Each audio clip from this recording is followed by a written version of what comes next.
more importantly, the FBI, by saying that the organization was in disarray, poorly led, that the workforce had lost confidence in its leader. Those were lies, plain and simple. I asked a friend of mine to share the content of the memo with a reporter. At one point, the Attorney General had directed me not to call it an investigation, but instead to call it a matter. And my only goal was to make sure he was laid to rest with honors. That honor has been insulted. Only one possible motivation remains for all of those involved who have covered up Fast and Furious, to conceal their own shame and disgrace. here. Look. You thought draining the swamp in Texas was bad? Try bringing the swamp to New York City. Water's World begins right now. Welcome to Water's World. I'm Jesse Waters. The left's credibility crisis, that's the subject of tonight's Water's Words. How many times have the American people been told one thing about Donald Trump, only to have it been proven wrong? Let's start with the most obvious, the election. In no part of your mind or brain can you imagine Donald Trump standing up one day and delivering a State of the Union address? Well, I can imagine it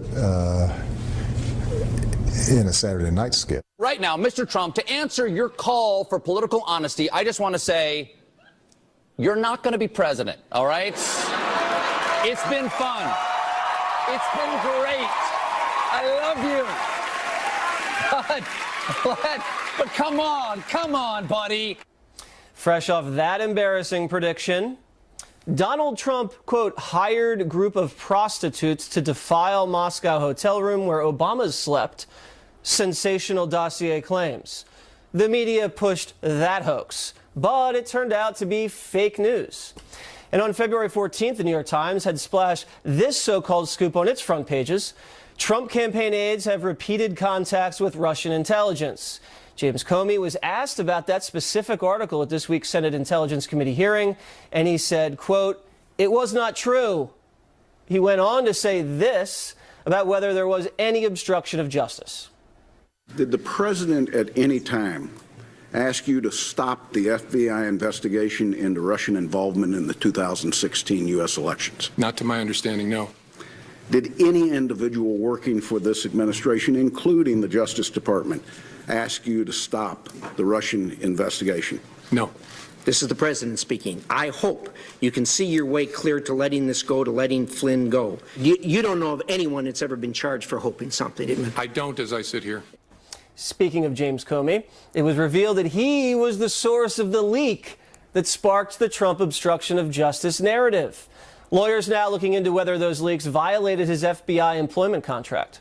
Also keep in mind, the only item never leaked was information that supported the president. The only thing that's never been leaked is the fact that the president was not personally under investigation, despite the fact that both Democrats and Republicans and the leadership of Congress knew that. I don't know. So now the Trump collusion and obstruction of justice theories have been debunked. You don't believe me? Even Chris Matthews said this about collusion. The assumption of the critics of the president, of his pursuers, you might say, is that somewhere along the line in the last year, the president had something to do with colluding with the Russians. And yet what came apart this morning was that theory. Is it any wonder the American people have lost faith in the mainstream media? According to the latest online Harvard-Harris poll, 65% of voters believe there is a lot of fake news in the media. So as the media loses credibility, the Democrats' unrelenting and conspiratorial anti-Trump agenda has begun to blow up in their face. The Democrats' push for Russia investigations has resulted now in Republicans expanding the probe to include unmasking of Trump campaign figures. Obama officials Susan Rice, James Clapper, and Samantha Power have all been slapped with subpoenas. And this week, we learned the two most high-profile leakers are James Comey and a nasty anti-Trump 25-year-old NSA contractor named Reality Winner. Then the Comey testimony actually boomeranged on none other than Obama Attorney General Loretta Lynch and the Hillary Clinton campaign. Here is what the former FBI director said. At one point, the Attorney General had directed me not to call it an investigation, but instead to call it a matter, which confused me and concerned me. Is everybody paying attention? Testimony shows that there was no undue influence by Trump people on the FBI investigation, but there was undue influence by Obama people on the FBI investigation. Everything we've been told about this entire story has turned out to be false or the opposite of how it was sold. And in the president's first reaction to the hearing, he offered to testify himself. Yesterday showed no collusion, no obstruction. So it was just an excuse. But we were very, very happy. And frankly, James Comey confirmed a lot of what I said. This is why the left-wing media has been reduced to beheading, saying the N-word, and swearing at the president. So here the Democrats and the media stand angry, untrustworthy, and empty-handed. It's no wonder they remain out of touch and out of power. Joining me now with his reaction to Director Comey's testimony, Chairman of the House Oversight Committee, Congressman Jason Chaffetz. I don't think this was a very good hearing for Director Comey. I mean, assuming that he's telling 100% of the truth, one of the most troubling parts of this is that he goes to the Loretta Lynch, asks permission if he can talk about the fact that Hillary Clinton is indeed under an investigation. And then the Attorney General says, no, don't use that word, use another word. The Director Comey admits that that was not truthful, that was not an accurate representation, yet he does it anyway. Yeah. That bothers me, that he did it anyway, even though he was directed and he was supposed to be a man of great integrity and going to call it just like he is. And I think what Donald Trump did, what President Trump did, was just very reasonable. He was proactively told by Director Comey that he's not under investigation. I think it's a natural reaction to say, can you say that out loud? Can we just lift this cloud? I mean, yes, because I mean that's been dogging the administration for like the entire first part of the term. So I wouldn't see any reason why he wouldn't want him to say that. So he takes this memo, Director Comey, and he shops it out to his buddy at Columbia, this Ivy League school up here in New York that we're all familiar with. He leaks it to the press. Is that okay for someone to do? Is he in trouble for doing that potentially? Well, he's created a lot of legal problems for himself because people like myself, I'm the chairman of the Oversight Committee, there would be very investigative bodies within both the House and the Senate. Remember, he testified that after his first meeting with Donald Trump, he went down into his car and was I believe, a classified laptop, pounded out some notes. Well, those notes are somewhere. And when I had a private conversation with Director Comey before he testified, I asked him very specifically, where are these so-called notes? Because remember when the New York Times article came out, nobody ever saw it. Well, he wouldn't tell me. He wouldn't tell me if he had them. He wouldn't tell me if the Department of Justice had them. These are federal records. Yeah, it's a federal record. They'll get their hands on it eventually, unless he wipes the server clean like Hillary did. Now, let's get on to the real story, the leakers. Comey was one of the leakers, and he's not the only one sharing confidential information. As we know, the 25-year-old, the NSA contractor and Bernie Sanders supporter, Reality Winner, got popped this week for copying and sending classified material to a news outlet. So that's just two people, but I have a list of dozens of other leaks. You know, the Manchester bombing information, Kushner's conversations, President Trump's conversations with world leaders. I mean, this has got to be the beginning of a very aggressive anti-leak campaign, don't you think?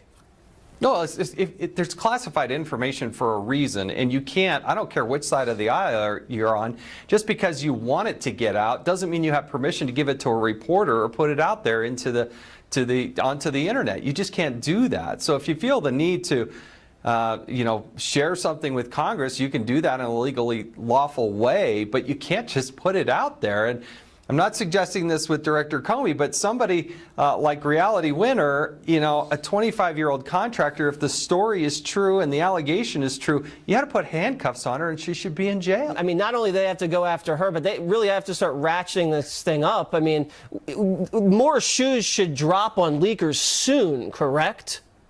Oh, yeah, absolutely. We've been begging the administration, obviously the Obama administration, to look at people's social media profile before you give them security clearances. Right. Look at their social media before you give them visas. But if you're going to be given the nation's secrets, you should certainly go look at what they're pounding out online and seeing how compatible that is with keeping some secrets of the nation. Yeah, well, you know, they were ignoring the social media profile. Also, something ignored this week. The report from your committee that said President Obama and his AG, Eric Holder, covered up the murder of Border Patrol agent Brian Terry during the Fast and Furious investigation. What are we going to see with this? Is this officially going to be reopened, and are people going to have to pay a price here? Because this looks really bad.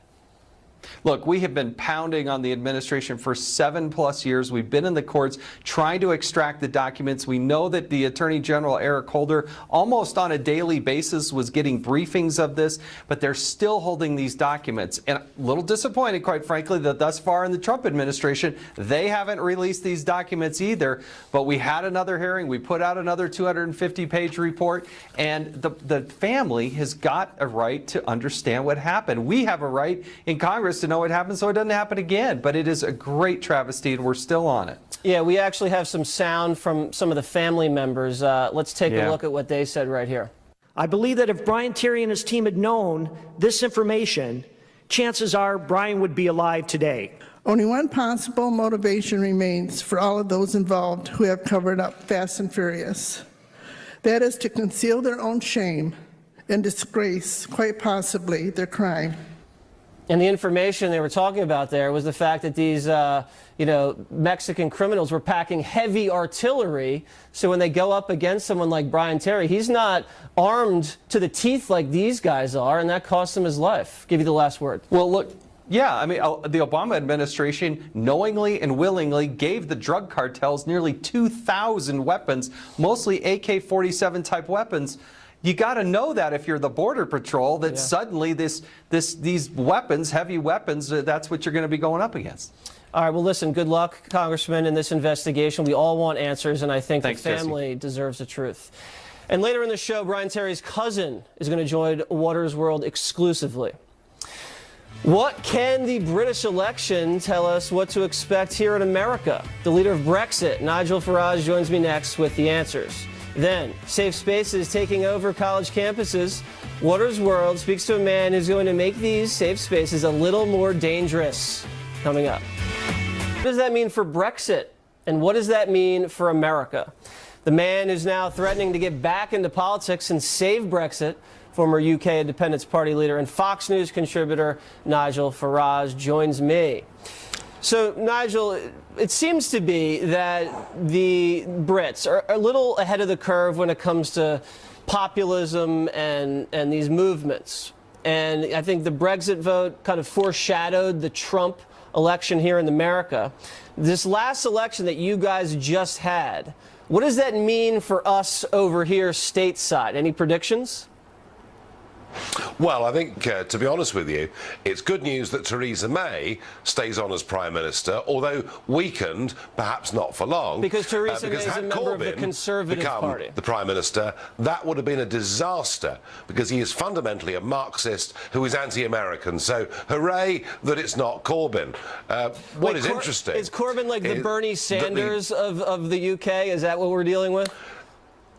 Oh, no, Bernie Sanders is like a conservative compared to Jeremy Corbyn, believe me. I mean, this guy is way out on the left, but what he does have is a bit of personality, and what he did do was campaign in a very open style. So May's back, but I suspect that she's so badly damaged by this election that she might not last long. So May was on the cover of Charlie Hebdo, beheaded.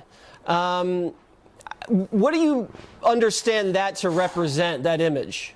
There are times when publications step over the line, and I think Charlie Hebdo in this case have done something that I think is in really poor taste. It may politically be correct, but it's very poor taste. It looks like they Kathy Griffined themselves, probably referring to the terrorist attack. I mean, that had a huge impact, I would assume, on this recent election there. A tweet was sent out, speaking of these attacks, by Jemima Khan, who appears to be some British media personality. She says, quote, "In the United Kingdom, you're more likely to be killed by dogs, average 18 deaths per year, than terrorism, 1.4 deaths per year. Fear-mongering doesn't help." Is she trying to say that the dogs are more dangerous than ISIS? Jemima Khan is a well-known public figure in this country, and for her to apologise for what's been happening, I think is disgraceful. Look, we have now had 3 terrorist incidents in this country in the space of 9 weeks, and the pace of these attacks in the United Kingdom and the rest of Europe is growing, and I want, and we need, senior Muslim figures like Jemima Khan to condemn this and to say that decent Muslim people in Britain are going to come together with all the rest of us to stamp out these evil people. All right, well, America and Great Britain have a very special relationship. We just want to make sure you guys are safe and protected. And Nigel, thank you very much for joining us this evening. Coming up, true to his word, my buddy T-Roy of Swamp People came for his first visit to New York. And let's just say the swamp strikes back. But up next, will safe spaces in colleges end up destroying more PC? It seems students are more concerned about running into their safe spaces than facing reality. Radio talk show host Dennis Prager and comedian Adam Carolla ask if colleges and universities are ruining America in a new film, No Safe Spaces. Dennis joins me now. So, Dennis, first of all, explain to the audience in one sentence what a safe space is. It is a place that universities around America have created for students to retreat to if they are disturbed by a visiting speaker. And needless to say, that speaker is invariably someone who does not take a left-wing view. That is enough to traumatize a student, and then they retreat to rooms. And I know this will sound amazing, which is why we are making this film. Yes. In order to bring to the American public and the world attention what is happening, because you would not believe it otherwise. You retreat to a room. These are college students. Okay. You're given Play-Doh. No. You watch movies of frolicking kittens. No. Are you serious? You are given hot chocolate, and you are given stuffed animals. Can I be honest with you? I mean, it doesn't sound that bad. You know, I might retreat to a safe space if I had hot chocolate, too. Yeah. There's a poll. No, right. It says, do you agree with safe spaces on college campuses? It's split. 37% no, 36% yes, 25% are indifferent. I think most college students are indifferent by nature. But it doesn't even seem controversial. That's probably the scariest thing, because to us, it sounds insane. That's right. It's not controversial because the university, which was once there to make boys into men and girls into women, in other words, into adults, is now a place to keep your child infantilized. Yeah. This is the scariest part of it. And the only thing I want to modify is I think we have to drop the word PC. It's not PC, it's left. And we have to identify the source of the problem, because that's what it means. There is no right PC. Conservative students don't have safe spaces with regard to all of their left-wing professors who say how awful America is, for example. Yeah, it's the conservatives that need the safe spaces on college campuses. But they don't exist as such, which is fine. So that means that the average conservative kid will leave much more mature and capable of dealing with life than the average kid on the left. That's the irony. That's true. They are ruining their own. Yeah, they're much more resilient when you have to face adversity. Yes, exactly. Let me show you what things may look like if we continue to go down this left-wing road. Roll a little clip here. We judge people based on racial origin and history of oppression. We call it the progressive stack. I'm Black. I'm Hispanic. I'm Asian. I'm a student at Utopia University. Okay, so I think we may be already too far down this road because I'm looking at some of these crazy examples that are going on. In Harvard, no more library fines because that makes students nervous.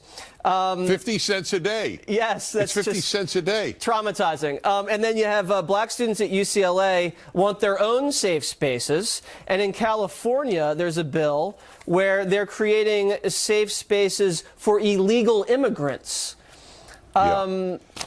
Really? I mean, just let us know that they can round them up, right? As my colleague in this, Adam Carolla, says, there's no way to parody because it has already reached the level of such absurdity. But it's not funny. That's the problem. That's why we need people's help to make this. Hollywood will not make this film, but we are, and people should go to nosafespaces.com, see this trailer, see what we're doing, and help us make it. Because I think it could have a tremendous impact. Americans don't really know what's happening. They only know this. They've paid $40,000 a year, and their kid comes home and has contempt for them. That's what they know. That's an expensive contempt right there. Yes, exactly. And listen, Waters World is a safe space, so if anybody ever is troubled or traumatized, they can come to Waters World and feel happy and at home. Dennis, thank you very much. Thank you. Republicans looking back into the Fast and Furious scandal. Wait until you hear what they found. Up next, Brian Terry's cousin joins me exclusively with the family's reaction to these new damning allegations. And later, Swamp People's T. Roy is in New York City and conducts some Waters World interviews on his own with some snowflakes. You're not going to want to miss it. Please don't. Live from America's News headquarters, good evening, everyone. I'm Julie Banderas. An investigation underway into the deaths of 3 U.S. soldiers killed in Afghanistan. A senior U.S. official tells Fox News 3 Army Rangers were killed in an insider attack, an Afghan soldier opening fire and killing the Americans. Another U.S. soldier was also wounded. The Taliban is claiming responsibility. The group says in a statement a Taliban loyalist joined the Afghan army to target foreign services and forces.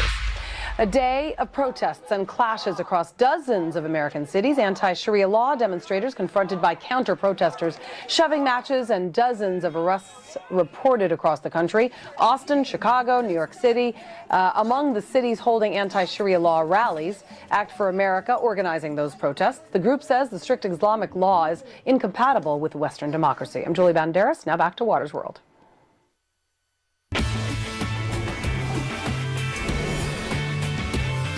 Have you apologized to the family of Brian Terry? I have not apologized to them, but I certainly regret what happened. Would you like to apologize today for this program that went so wrong, that took the life of a United States law enforcement agent? I certainly regret what happened to Agent Brian Terry. It is not fair, however, to assume that the mistakes that happened in Fast and Furious directly led to the death of Agent Terry. That was Eric Holder back in 2011, refusing to apologize to the family of slain Border Patrol agent Brian Terry, who was murdered by Mexican cartel members using the weapons that the Obama administration let loose. But a damning new report released by the House Oversight Committee suggests Holder and the DOJ withheld information from Congress and Terry's family about the investigation, even calling the Terry family a nuisance. Joining me now with his reaction, Brian Terry's cousin and chairman of the Brian Terry Foundation, Robert Heyer. Robert, let me just get your quick reaction to this report. Apparently, the Department of Justice and Eric Holder said that your family was a nuisance. Jesse, I had to smile when I read that email. I'm surprised they didn't use more descriptive language to describe our continued pressure for information and facts in the matter, because again, this was a dirty little secret that the government was keeping from the American people and from the Terry family, and we knew something was being withheld. Right. So basically the facts of the program were that in order to track these weapons, they let these weapons get into the hands of bad guys, and they were supposed to track them. Turns out they lost track of them. They wound up in the hands of drug cartel members, and those same weapons were used to murder a Border Patrol agent. But when they found out about the murder, they immediately knew it was traceable back to the same weapons they let loose and hid that from the American public, and then were more concerned with spinning the story to deflect attention away from themselves. Is that your understanding of this new report? That's exactly it, Jesse. 259 pages by the House Oversight Committee in their extensive investigation, the third in a series of investigations into Operation Fast and Furious.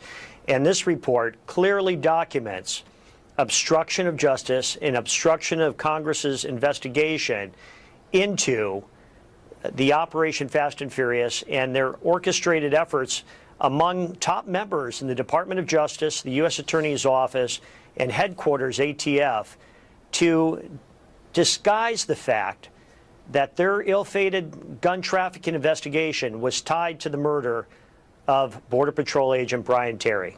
It's amazing you say the phrase obstruction of justice. That phrase has been tossed around a lot with regards to Donald Trump and the Russia probe with actual no evidence. In this case, there seems to be clear evidence, a paper trail obstruction of justice. As you remember, Eric Holder, President Obama's chief law enforcement officer, was held in contempt of Congress for refusing to answer direct questions by investigators. So, how does that make you feel?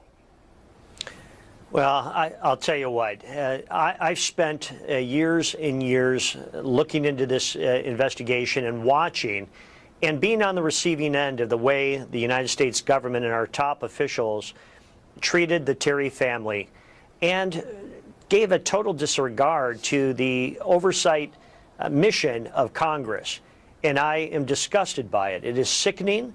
I saw a continued level of incompetence and arrogance by members in the Department of Justice, within ATF, and with the U.S. Attorney's Office in Arizona, who are particularly responsible for the blood of Brian Terry and his death.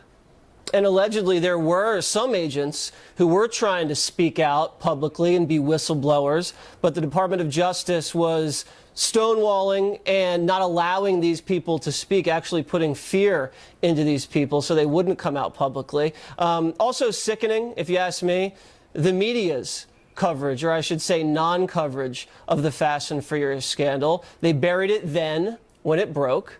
And they buried it this week because, I didn't see a lot of play in the press. Did you, when this report came out? Well, I sat in the oversight room for the hearing. Obviously, I testified, and I counted a total of 3 reporters in the room. Compare that with what we saw yesterday during the House Judiciary Committee meeting. Absolutely. For Omaha Steaks.